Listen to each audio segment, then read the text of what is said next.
Saudari-saudaraku yang terkasih, berjumpa kembali bersama saya Inspirasiku di Antara. Renungan Harian Senin 4 Agustus. Hari ini kita bersama seluruh gereja Katolik memperingati Santo Yohanes Maria Vianney. Semoga kita bersama keluarga dan komunitas kita selalu dalam keadaan baik, tetap sehat dan bersemangat. Marilah kita mengawali renungan kita hari ini dengan tanda kemenangan Kristus. Dalam nama Bapa dan Putra dan Roh Kudus. Amin. Allah Bapa yang Maha Rahim, Engkau mengasihi dan mendampingi kami dengan sabda dan daya Roh-Mu. Berilah kami rezeki untuk bekal perjalanan. Ialah Yesus Kristus, Musa baru, pemimpin kami.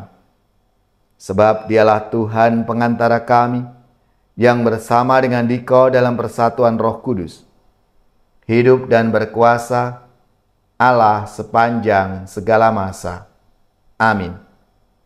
Dalam nama Bapa dan Putra dan Roh Kudus. Amin.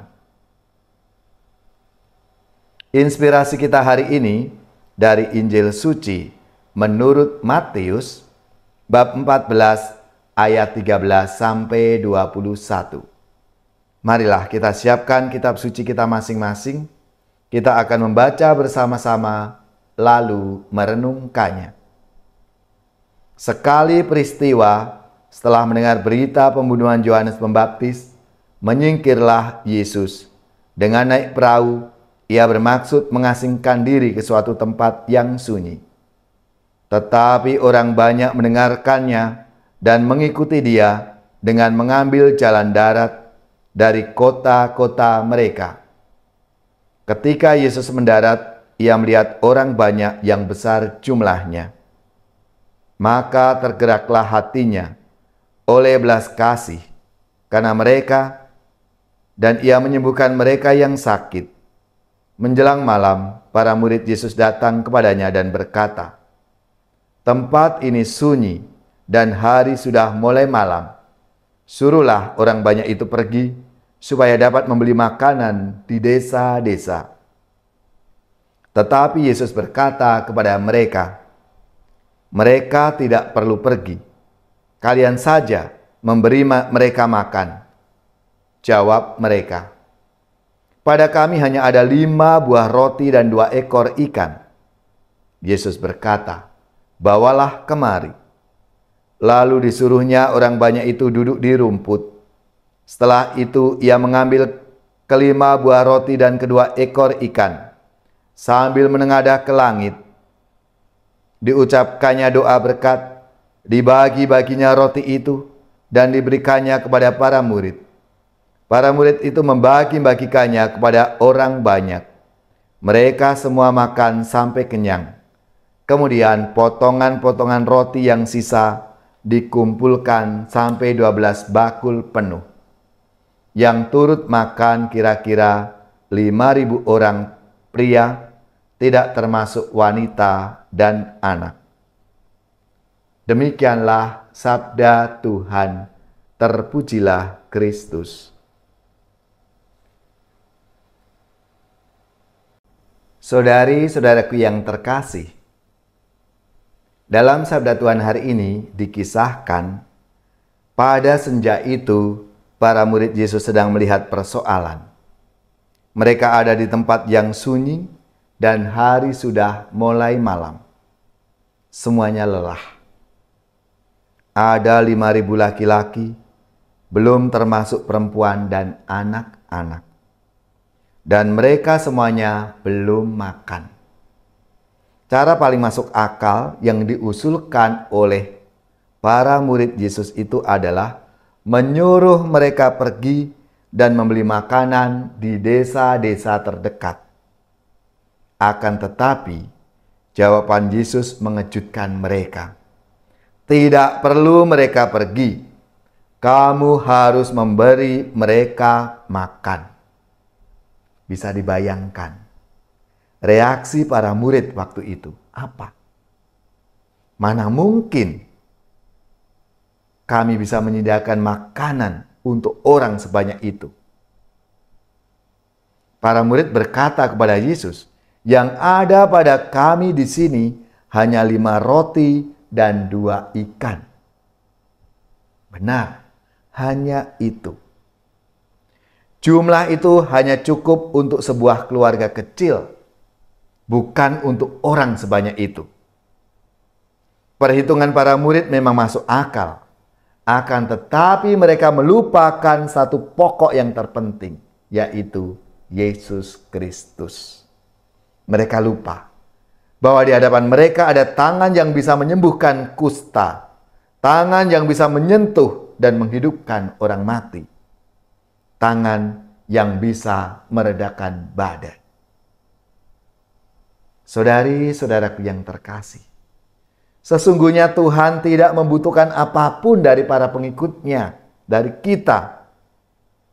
Tuhan sama sekali tidak memerlukan roti dan ikan dari para muridnya. Sebaliknya, Dia sedang mengajarkan sesuatu kepada para murid. Para murid memberi 5 roti dan 2 ikan, dan lihatlah apa yang dapat dikerjakan oleh Yesus dengan hal itu. Bahkan Dia memberikan kepada mereka kembali potongan roti tersisa 12 bakul, penuh isinya. Mujizat penggandaan roti ini mengajarkan kepada kita apa yang akan terjadi manakala seseorang mempersembahkan kepada Tuhan berkat-berkat yang diterimanya. Tuhan membalasnya penuh limpah. Di tangan Tuhan, persembahan kita itu bisa berubah menjadi melimpah. Kita tidak perlu menunggu menjadi seorang ayah atau ibu untuk mengasihi anak-anak. Kita tidak perlu menunggu menjadi kaya untuk membantu mereka yang membutuhkan. Sekecil apapun karya kita, apa yang kita miliki, jika itu dipersembahkan di dalam tangan Tuhan, semuanya akan membawa kelimpahan. Marilah, saudari-saudaraku yang terkasih, kita diajak untuk menyerahkan seluruh diri kita, apa yang ada pada kita, keluarga kita. Biarlah Tuhan berkarya di dalam hidup dan tugas-tugas kita.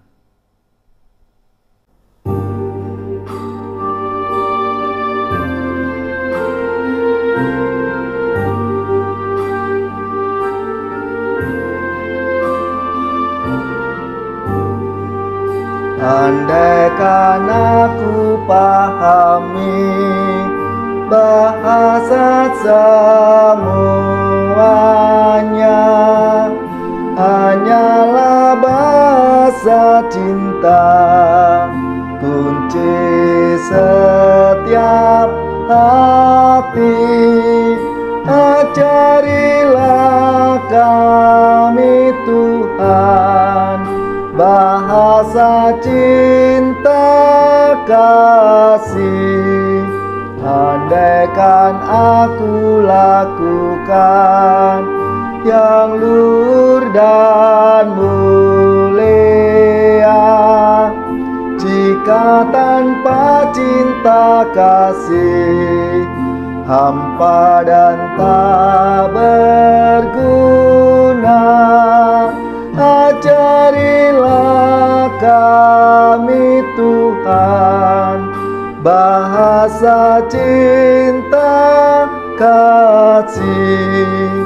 Andaikan aku dermakan segala harta milik, hanya cintaku yang mampu membahagiakan orang. Ajarilah kami Tuhan, bahasa cinta kasih. Cinta itu lemah lembut, sabar dan murah hati, tidak cari keuntungan, tidak megahkan diri. Ajarilah kami Tuhan, bahasa cinta kasih. Saudari-saudaraku yang terkasih, marilah kita mengakhiri renungan kita hari ini dengan mohon berkat Tuhan, dan kita akan menerima tugas perutusan. Semoga saudari-saudara sekalian, keluarga-keluarga dan komunitas kita, orang-orang yang kita doakan, mereka yang sakit, yang menderita, seluruh tugas, belajar, pekerjaan, usaha, serta karya pelayanan kita, dibimbing, dilindungi dan diberkati oleh Allah yang Maha Kuasa, Bapa dan Putra dan Roh Kudus. Amin.